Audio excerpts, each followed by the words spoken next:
Welcome to the second episode in a Legendarium series about the history of pilgrimage. In Part 2, Sacred Geography, we will talk about how Emperor Constantine's conversion to Christianity transformed religious life.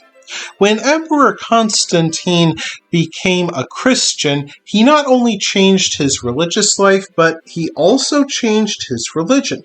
Constantine brought to his new faith the concepts of sacred places and sacred buildings, taken from Greco-Roman paganism. Although Constantine never visited Jerusalem himself, the emperor launched a vast building program in Palestine.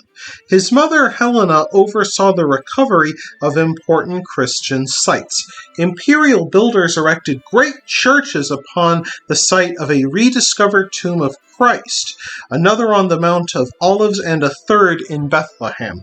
A holy land emerged, creating a new sacred geography which offered another dimension of spiritual experience. Bishop Cyril of Jerusalem claimed, "Others only hear, but we both see and touch." Instead of coming to Jerusalem for historical study, pilgrims worshipped at these new churches, listened to readings from the Bible, and prayed. Now people could read passages describing the crucifixion in the place where Christ died. Some Christians even claimed to visualize and relive important moments from the New Testament. Such belief became an important part of medieval Christianity.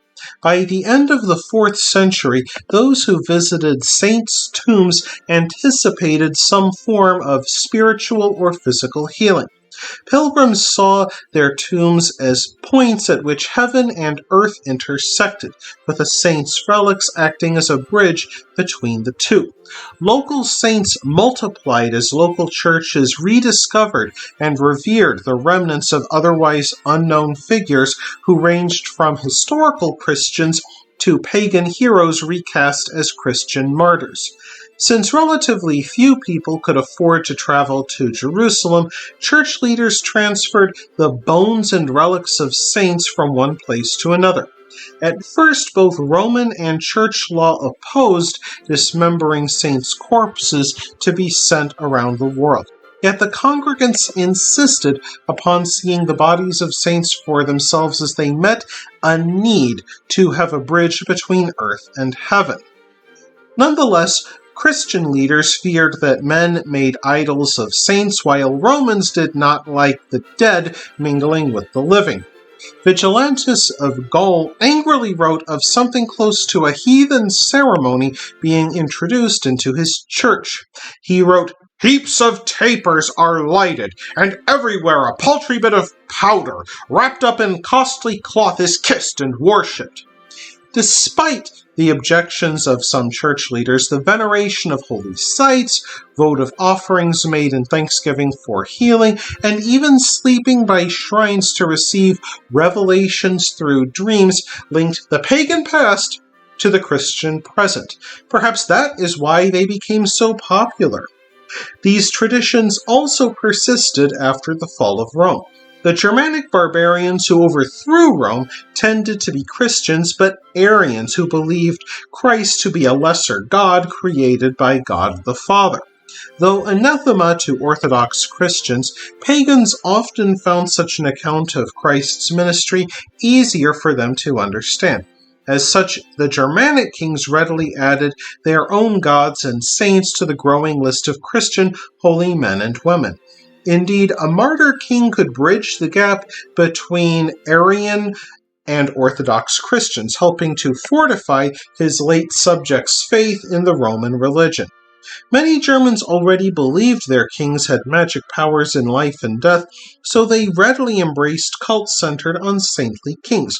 Most famously, an Anglo-Saxon king named Oswald of Northumbria died fighting in the name of Christ. Born to the Northumbrian royal house, which took most of northern England after the Romans left, he had to become an exile in his youth. He spent his formative years living among the Celtic Christian monks of Iona, which made him a more devout Christian than the other Anglo-Saxon kings.